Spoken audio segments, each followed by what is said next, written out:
Magandang araw mga boss. Ngayon naman ay magluluto tayo ng isda na inihaw tapos saka natin gagataan. Bali, hindi ko alam kung anong tawag dito sa amin yan, pero matagal ko na siyang natitikman sa mga matatanda pa sa amin.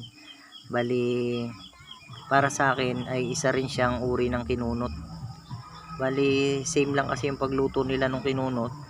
Ang pagkakaiba lang nito iniihaw muna. Pero yung ingredients sa kanya, yung pagluto, yung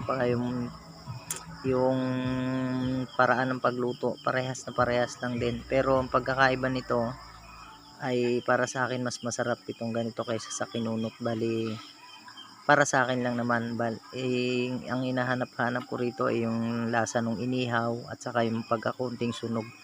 Masarap to. I-try nyo rin sa inyo at baka hanap-hanapin nyo rin. Yun lang, maraming salamat.